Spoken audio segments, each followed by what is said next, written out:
কি সব মানুষের সাথে কথা বলছো? তোমার সময় কি এতটাই মূল্যহীন? দেখেন না, ওর কপাল কত ভালো, শুধু কপালে হাজার হাজার হাজার হাজার কোটি টাকা আসতেছে। অনেকবারে বলেন তার স্ত্রীকে একদল মাস্তান কিডন্যাপ করছে। ও নিজের টাকা দিয়ে সব কিছু উল্টা পাল্টা ভাড়া করছে, কিডন্যাপ করেছে। অনেক ভাই আপারে কিডন্যাপ করতে গেছে। অনেক ব্যথা লাগতেছে রে। আমার হাজবেন্ড কোথায়? তোমার এ কি অবস্থা? আমি অভিযোগ তোলার ব্যবস্থা করছি, আপনি ওকে ছাড়ার প্রস্তুতি নিন। আর একটু সহ্য করো, আমি তোমাকে এখান থেকে বের করবই। আপনার কপালও ভাই, এক বউ যাইতেছে আরেক বউর কাছে আপনার নামে অভিযোগ তুলে নেওয়ার জন্য।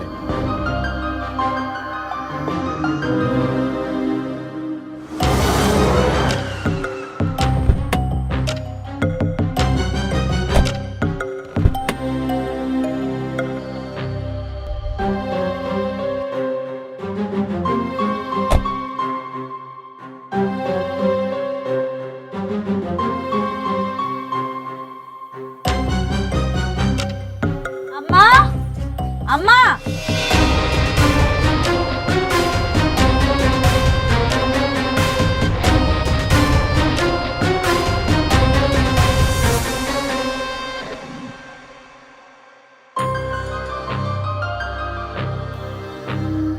বাহ বাহ বাহ বাহ বাহ, হেব্বি তো।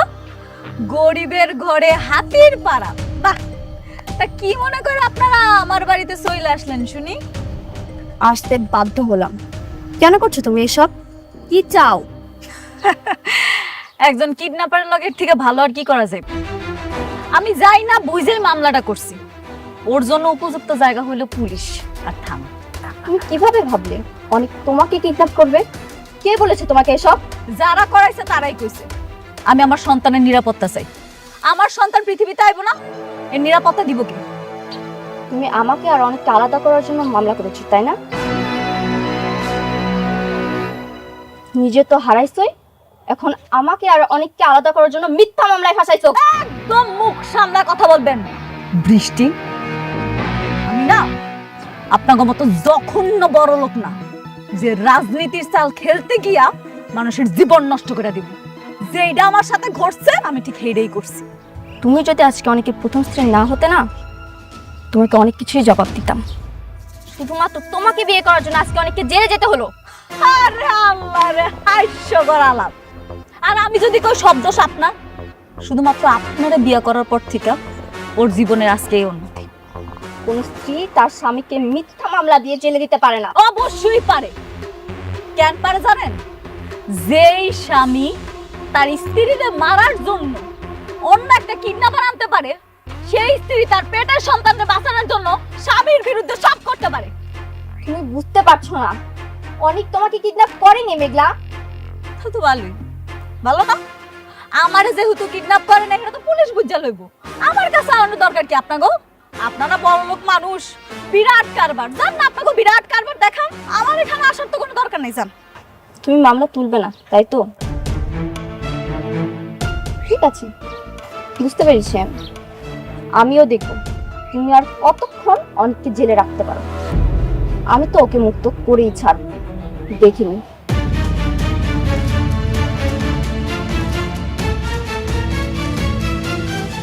চলো স্যার।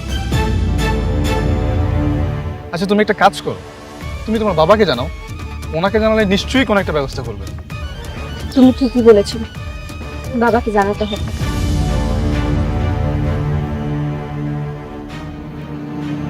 আরে ব্যাপারটা একটু যাচাই বাছাই করে নিতি। যাচাই বাছাই করার আর কিছু নেই আব্বা। যা ঘটছে তাই ঘটছে।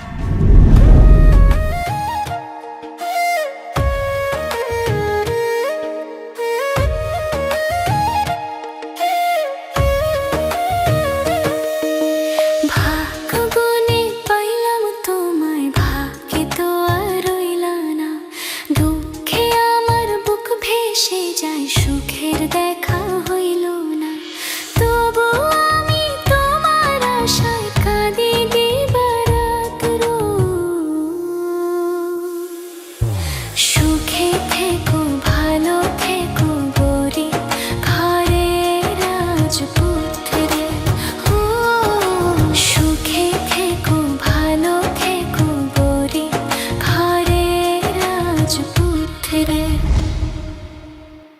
আঙ্কেল, আমি তো হাজার হাজার কোটি টাকার মালিক হয়ে যাচ্ছে।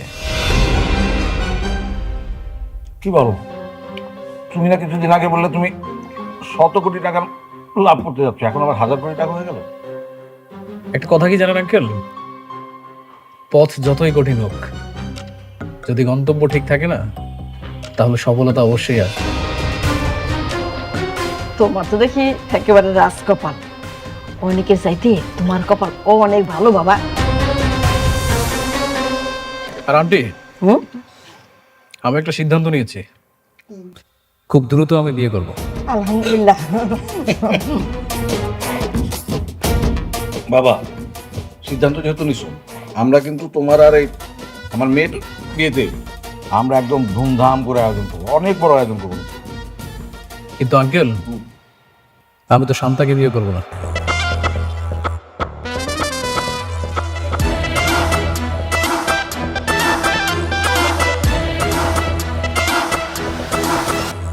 আমি বিয়ে করবো মেঘলাকে, অনিকের স্ত্রী মেঘলা। কি বলছো এসব? আমাকে রেখে ওই বস্তির মেয়েকে বিয়ে করতে যাবে? কাকে বস্তির মেয়ে বলো? মেঘলা হাজার হাজার কোটি টাকার মালিক। তারপর তুমি অনেকের পরে কেন বিয়ে করবে? মানে তোমার সঙ্গে তো কথা ছিল যে তোমার সঙ্গে শান্তার বিয়ে হবে। আমার কপালটাই পোড়া, যাকে বিয়ে করতে চাই সে ওই বস্তির মেঘলাকে বিয়ে করতে চায়। আঙ্কেল, অনেকরে তো শত্রু বানায় জেলে পাঠাই দিচ্ছে, আর এই মুহূর্তে মেঘলাও একা। তোকে যদি আমি বিয়ে করতে পারি তাহলে হাজার হাজার কোটি টাকা মালিক হয়ে যাব। কিন্তু বাবা, সব সম্পত্তি পাওয়ার পরে তুমি কি আমার মেয়ের বিয়ে করবা? অবশ্যই করব। সম্পত্তি পাওয়ার পর বস্তির মেয়ে বস্তিতে। দেখো রাতুল, আমার ভাতিজারে কিন্তু খুব সাবধানে হ্যান্ডেল করো, যে কখন কি করে ফেলবে তার কিন্তু ঠিক নেই। আপনি এটা নিয়ে টেনশন করবেন না, আপনার ভাতিজা আমার কিচ্ছু করতে হবে না। এখন আপনি খোঁজ নিয়ে দেখেন, ওকে পুলিশ এই মুহূর্তে ধরে হয়তো হাড় হাড্ডি ভেঙে দিয়েছে। আপনি খান, রিল্যাক্স।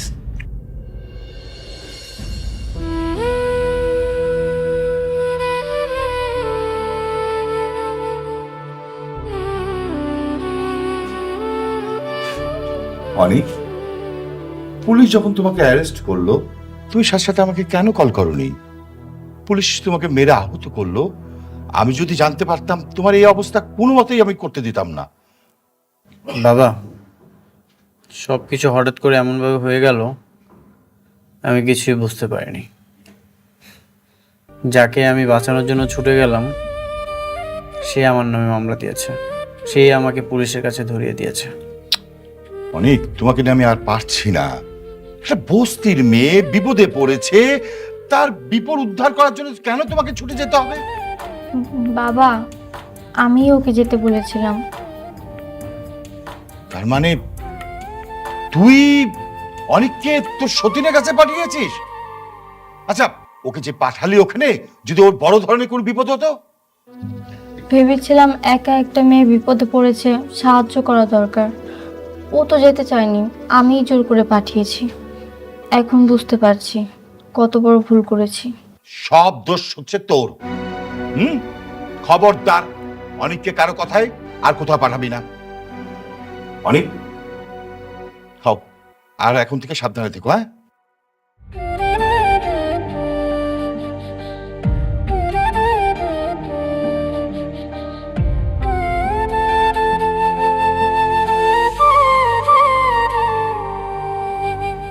শুন মা, এই থানা পুলিশ মামলা এইসব আমাদের জন্য না মা।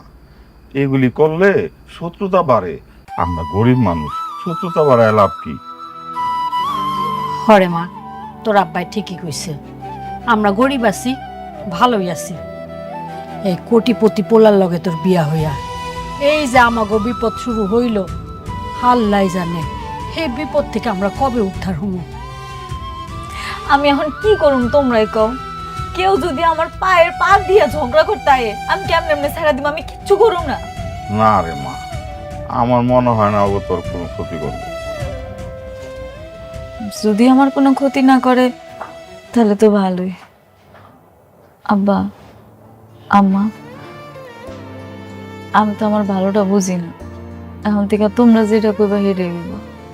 মারে আমি কই কি, এই তুই এক কাজ কর, ওই অনেকের নামে যে মামলাটা করছস ওইটা তুই তুইলে নে। আর শত হইলো তো তোর পেটের বাচ্চার বাপ। হরে মা, সেইটাই ভালো হইব।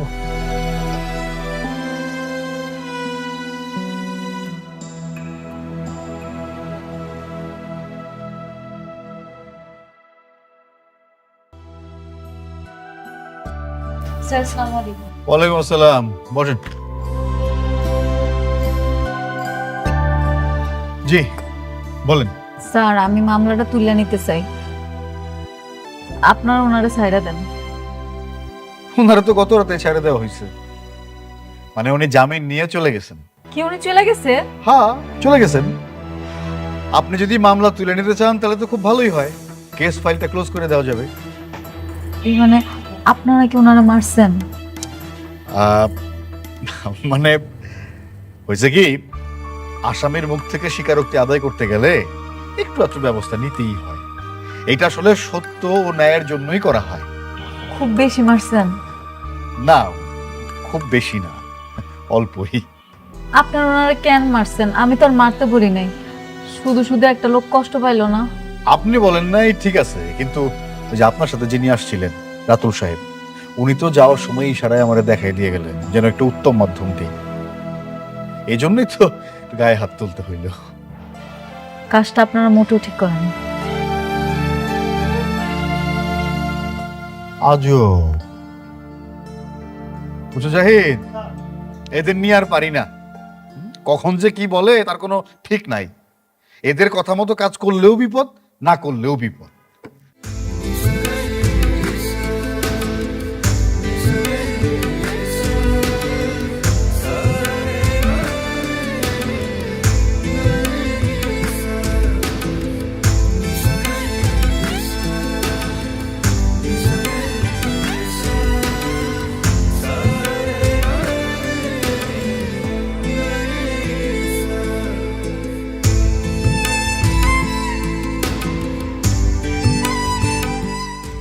কি হয়েছে তোমার?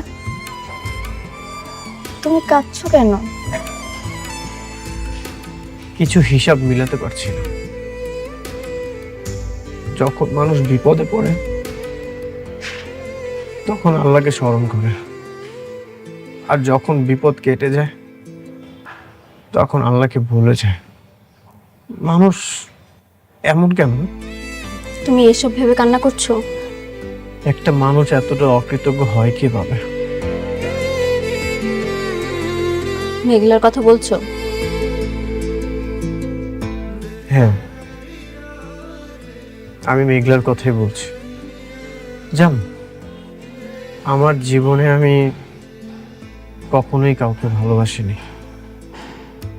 তুমি আমাকে কতবার প্রপোজ করেছিলে, তাও তোমাকে আমি ভালোবাসিনি। তোমার প্রপোজাল আমি অ্যাকসেপ্ট করিনি।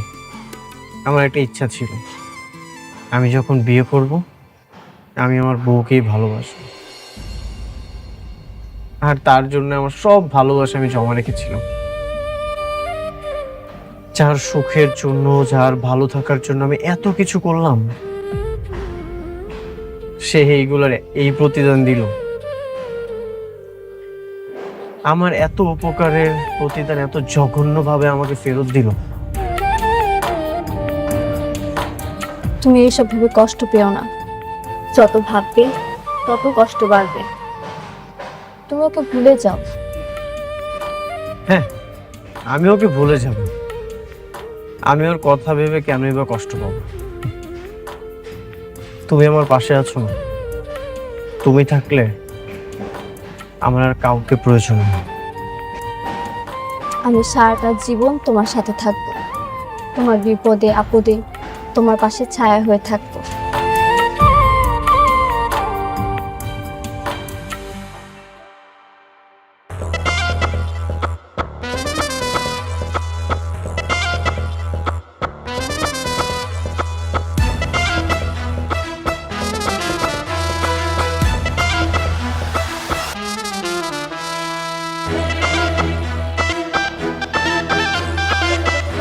আন্টি, আঙ্কেল, এই যে দেখেন বাজার থেকে আপনাদের জন্য টাটকা টাটকা মাছ আর সবজি নিয়ে আসছি। ভাবি, আসসালামু আলাইকুম, কেমন আছেন? আপনার শরীরটা ভালো আছে তো? আপনি আপনি এখানে কেন আইছেন? এই যে আপনার জন্য বাজার নিয়ে আসছি ভাবি। এই যে দেখেন আয়রন এবং পুষ্টিযুক্ত খাবার নিয়ে আসছি আপনার জন্য। এখন তো আপনার অনেক ভালো ভালো খাবার খাওয়া দরকার। আন্টি নেন, রাখেন। আরে রাখেন, এইটা রান্না করেন, অনেক মজা আছে, সেই স্বাদ কিন্তু। একদম টাটকা মাছ, টাটকা সবজি। জানেন ভাবি, আমি না কালকে সারা রাত ঘুমাইতে পারিনি, পুরো ছটফট ছটফট করতে করতে আমার রাতটা চলে গেছে। কালকে একটা কি বিপদ না গেল আপনার উপর দিয়ে। আমার না কি মনে হয় জানেন ভাবি, মাঝে মাঝে মনে হয় যে সব কিছু ছাইরা দিই, ছাইরা দিয়ে আসে আপনার বডিগার্ড হয়ে থাকি। আমার কোনো বডিগার্ড লাগবে না। কি বলেন ভাবি? আপনার বডিগার্ড না লাগুক, কিন্তু একটা দায়িত্ববান লোক তো আপনার পাশে থাকা দরকার।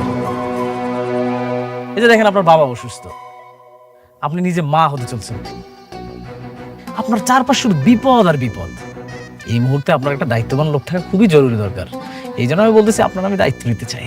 না, আমার লাগবে না তো, আমার কারো লাগবে না। আমি কাউরে বিশ্বাস করতে পারি না, আপনি বুঝেন না? এই যে ভাবি, আপনি একজন বেইমানি করছে, তার কথা এখন আমাদের সবাইরে দোষারোপ করতেছে। শুনেন, উনি হচ্ছে একটা সব থেকে বড় বেইমান। এই জন্যই তো আমি অনিকের সাথে বেইমানি করছি। অনিক এখন আপনারও শত্রু, আমারও শত্রু। আপনিও যে কেমন মানুষ এটা আমি খুব ভালো করে জানি। জানেন না ভাবি, এটা জানতে হলে এই জানার একটা মন থাকা দরকার। শুনেন, আমি খুবই একটা ভালো মানুষ, আর আমি সব সময় আপনার ভালো চাই। এই জন্য তো আপনার দায়িত্ব নিতে চাই। অনিকের মতো বেইমানি আমি আপনার সাথে করবো না। আপনি যান, ভালোই ভালোই সুন্দর করে কইতেছি, আপনি কি সুন্দর করে চলে যান। আপনার কোনো কথা শোনার বিন্দু মাত্র রুচি এখন আর আমার নাই। যান। আমিও চাই না ভাবি আপনার এই মুহূর্তে আপনার এমন কথা বলে যাতে আপনি রাগ হয়ে যান।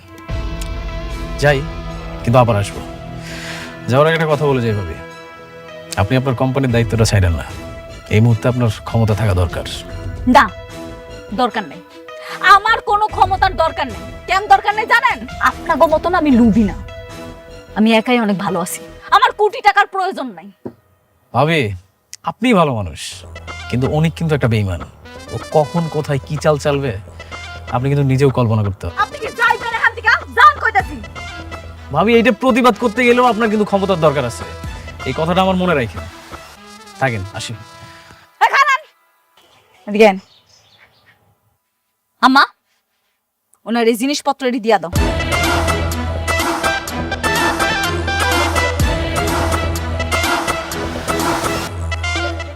নাও বাজার নাও, এগুলো বাজার আমাকে লাগবো না।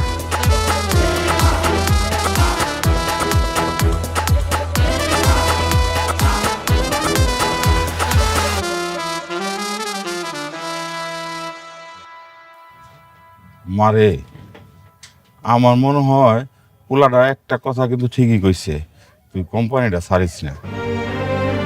বাঁচতে হইলে না মানুষের দুইটা জিনিসের খুব দরকার, একটা হলো টাকা, আরেকটা হলো ক্ষমতা।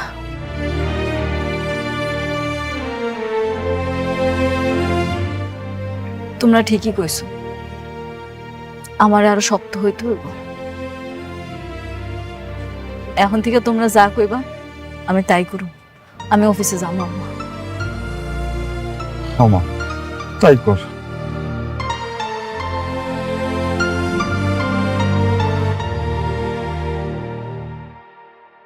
সেলিম সাহেব, সেলিম সাহেব, লোকজন সব কোথায়? কাজ অফ কেন? স্যার, সালিমা বিল্ডার্স গ্রুপের লোকজন এসে আমাদের সাইডে যত লোক আছিল সব নিয়ে চলে গেছে স্যার। শালিমা বিল্ডার্স থেকে লোক এসেছিল? মেঘলা নামের কেউ এসেছিল নাকি ওর ম্যানেজার এসেছিল?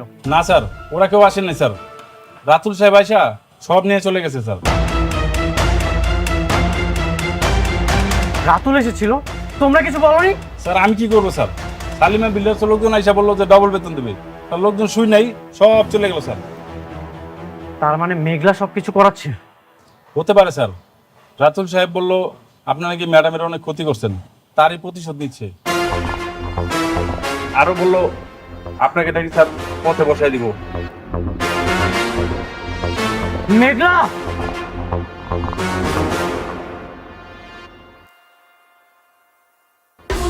কোথায় যাচ্ছেন? অনুমতি ছাড়া যাওয়া যাবে না। আমি মেঘলার সাথে দেখা করতে চাই। না, অনুমতি ছাড়া যাওয়া যাবে না। আমার কোনো অনুমতির প্রয়োজন নেই। আপনি কি রুলস মানেন না? আপনি সরেন, সরেন। এই ব্যারিকেড ধরেন তো নাকি?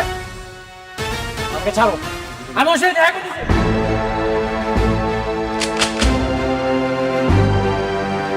ওনার সাইডে দেন।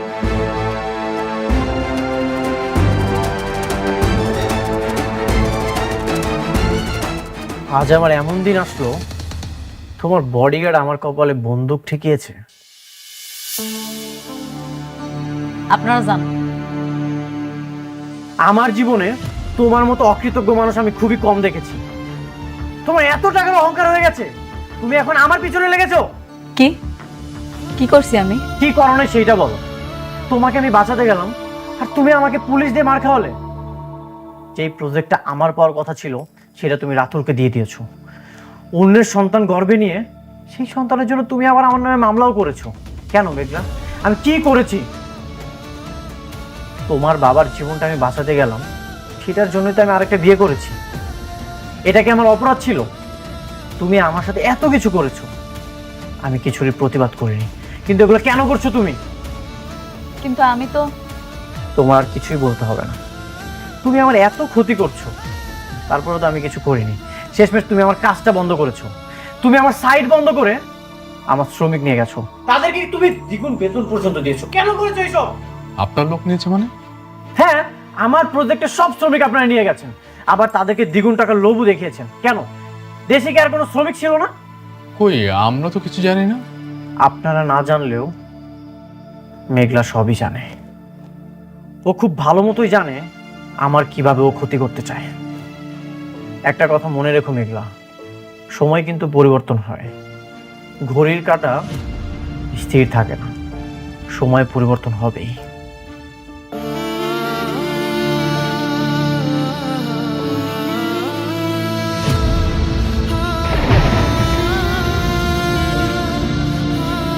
ম্যাডাম, আপনি মন খারাপ করবেন না।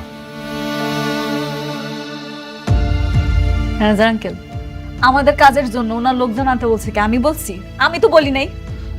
ম্যাডাম, ওই কাজটা তো আমরা রাতুল সাহেবকে দিয়েছি। রাতুল সাহেব কোথেকে লোক আনছে সেটা তো আমরা জানি না। তাহলে আপনি একটা কাজ করেন, রাতুল সাহেবের বইলা দেন ওনার এখান থেকে যাতে কোনো লোক নিয়ে আসা কাজ না করায়। জি ম্যাডাম, আমি এখনই রাতুল সাহেবকে ফোন করে দিচ্ছি। হে আল্লাহ, আমার জীবনটা তুমি আগের মতো কইরা দাও না। এত যন্ত্রণা আমি আর সহ্য করতে পারতাছি না।